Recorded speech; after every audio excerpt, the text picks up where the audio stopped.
Good day everyone, Dr. Blob here. And here you have the third part of the shipping tier list. You can see that I was getting tired at this point. Maybe I will have to remake the last part. But for now, please enjoy. And don't forget to like and subscribe. Next we have Matterhorn and Vulcan. We know there's a sort of relationship between them, but there has been not much information beyond the fact that they have good chemistry with one another. Other than that, yeah, it could be probable. They could be very good at 4K. Next one, Grey Nutty and Flametail. While everyone in the Pino Silvestris are very close to one another, the relationship between these two was the closest among them all, to the point that when Ashley thought Sona died, she went completely berserk after Roy, caring not for her safety and even willing to take him down with her. From Sona's part, she cares for Ashley a lot, mainly being the one who gave her nickname, buying expensive bottles of water with her name on it just to support her friend, and even placing herself in the way of a lacerate arrow in order to protect her, despite, Ashlock has more armor, but whatever. With all of this into consideration, I think that the possibility of them being a couple will be very possible. Coming up next, Rosa and Sima. For starters, we know that they have a very close relationship, however is not the closest between all the members of the Ursus survivors, mostly because Sima can get over Rosa's personality, not to mention that her very existence reminds her of her own guilt. Having said that, this could blossom into a relationship again should both of them work their personal issues, so I think I'm gonna leave them improbable. Next one, Dusk and Dawn. These two clearly meant something for one another. In the event, while Dawn has passed by a long time, Dusk still thinks about her, not only because she has a copy of her in one of her paintings, but while reading her files, it alludes at the possibility that Dusk is still suffering from loss and still trying to process her loss. So while we don't have much evidence about it, I think the possibility of the relationship was possible. Next one, Hoshiguma and Chen. The two of them are very close as partners, yet it's clear that while Chen is very reserved and distant with everyone, even Swire, she has shown her more vulnerable side to Hoshiguma without any hesitation. And for Hoshiguma's part, while she is friendly to everyone, she has taken upon herself to aid Shen with whatever she can, to the point of fighting Shen in order to keep her from going to Chernobyl. And while the story stops there, with the event of Dosolis not giving us further development between the two, while they are not a couple yet, they are very close to, and with the changes we have seen in Chen, I will say the possibility is there. Next one, Ak and Warfarin. These two are a chaotic couple, nothing else to say. It is romantic? I don't know. However, their total willingness to disregard human rights in order to advance science clearly makes them a one-of-a-kind couple. So while I don't think they are a thing yet, I kind of see it. Next one, Exia and Ify. Those two, as far as I know, have not interacted with one another in absolutely no way. To that I can only say, why? Personality-wise, these two are meant for one another. And I don't mean that in a romantic sense. Just from an interaction perspective, Exia is kind, calm, and patient. Ifrit is abrasive, rash, and impatient. All the elements are there, yet for some reason, neither of them has interacted with the other. I'm personally puzzled by this. Evidence aside, as mentioned, I think these two will become very fast friends should they ever interact. But, and because of this fact, and while I think they could be a very good couple, regardless of romantic interest, I'm afraid that for now, they stay improbable. Next one, Cruz and Fang. At first it seems that everyone of their team has very good relationships between them. However, when reading their files and both of their operators' records, it is clear that Fang and Cruz have a closer relationship between them. Also, in the Who is Real event, in Cruz's memories, Beagle mentions that she will be returning to Fang shortly, implying that while she enjoyed being with Beagle, she would rather return to be with Fang. Again, implying that between them, there was a change in the relationship. However, we still don't know the specifics regarding said change. One day we will know. So whenever we finally get to know what the hell happened to Beagle, we might also get an answer to this conundrum. For now, I will say that the relationship is probable. Next one, Ceylon and Schwartz. At first I thought these two had a very sister relationship. However, and again after reading their files, we can see that both Ceylon and Schwartz have managed to become their own independent persons, each developing their own group of friends and their own activities.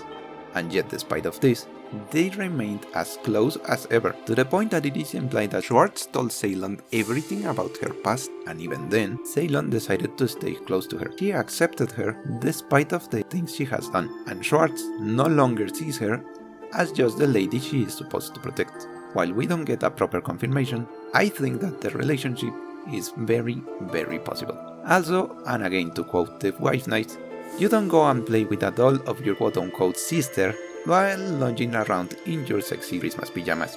Coming up next, Magellan and Asbestos.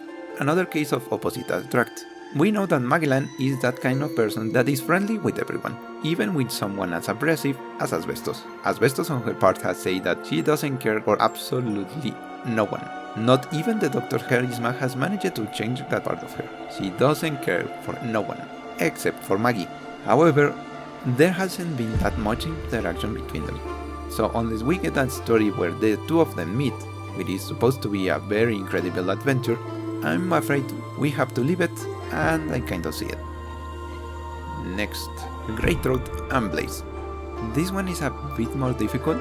Beyond the event in which she appeared and her short appearance in Volume Monday, Greythroat has very little interactions with Blaze, and Blaze doesn't mention her in her files. However, Greythroat mentions Blaze a couple of times, not to mention that she had a very big aversion against Infected, yet it was Blaze who managed to change that part of her, to the point that, in actuality, she can now interact with Infected with a certain degree of acceptance. So while we aren't entirely sure regarding Blaze's side, Greythroat has shown interest, but with the information being so restricted, I'm afraid they stayed improbable. Next one, Exia and Mostima. At first it seems that Exia was pinning for Mostima's attention, and as the story has progressed, we know that Exia wanted to get answers regarding the events that transpired with her sister. But again, now we know that said sister is alive and well, so she could just go and ask her sister, yet she still wants the answers from Mostima. Mostima in her part is a bit harder to read, because she's Mostima. But we know that despite her personality, she does a lot in order to keep Exia in the dark, meaning that she cares for her. At the very least, she doesn't want to see her harm. So while we still lack a lot of information, I think these two can stay unseen. Next one, Texas and Zora.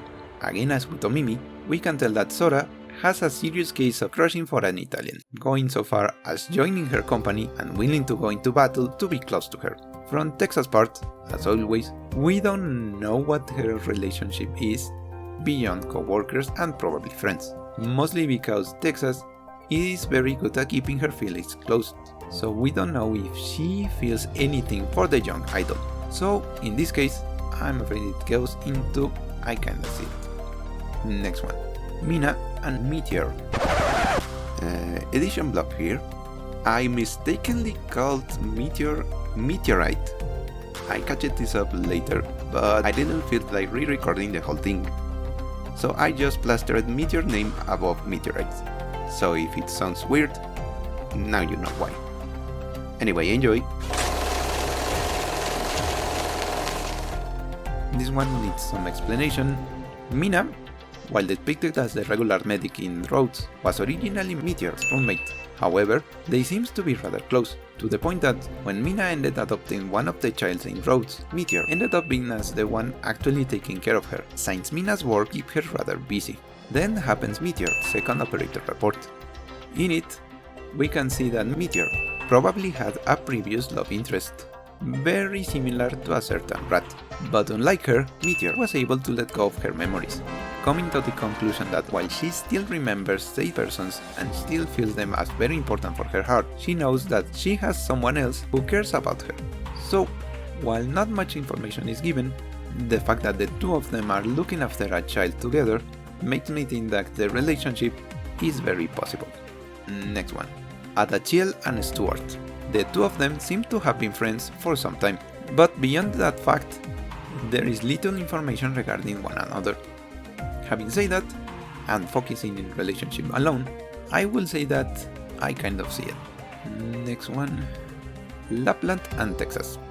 We know Lapland is very interested in Texas, and Texas on her part is very wary about Lapland. However, there has been no information of them interacting since the story began, implying that we have yet to get to that point. Personality-wise, I think that maybe there was something. It hasn't been stated, but it could have been either a romantic relationship or a sort of rivalry between them. We will just have to wait and see. For now, regarding the possibility of the relationship, I will say it is probable. Next one, Carol and Granny. Like with Scotty and Granny, Carol and Granny had a lot of interactions in the Knight's Treasure event, yet they had a way better rapport between them, to the point that at the end of the event, Carol asked if Granny would be able to visit her again, and with Granny promising that she will do so, and according with further events, it seems that Granny has kept her promise, making the time to visit Carol whenever she can. So I will say the relationship stays at possible. Next one, Folinik and Anto. Or is it Atro? When I played Volument, she was called Atro, so I'm gonna keep calling her that. In their case, the relationship was very close. After all, in Volument we saw how much it affected Folinik, willing to go to any length in order to cause the one responsible for her friend's death.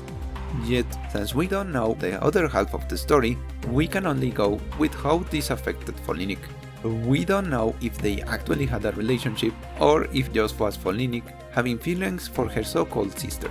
So, as I mentioned with Saria and Silence, the strong emotion Folinik had couldn't have existed, and then she had another emotion to fool them first. So I will say the relationship could have been possible. Next one, Doma and Tony. In their case we have the only individual who treated Tony with care, and the other way around, we have the only person who treated Doma as a human being. Considering the fact that Tony seems to be Terra's version of the Count of Monte Cristo, I wouldn't be surprised that Doma is supposed to represent Heidi, the Count's concubine and later proper love interest, with Doma willing to sacrifice her life if it meant helping Tony in any way. From Tony's part, however, we have seen that he is a very comprehensive and kind individual by nature, willing to accept Robin despite attempting against his life. So we don't know what his feelings are for Doma. So while I think there could be a possibility, there is not much information to go forward. So I will say they go into probable. And that's the video for now. But I feel like this one is ending in a very mediocre note. So let's do a fast review just for the heck of it. This bear and this train only have a similar color in common. So you know what that means.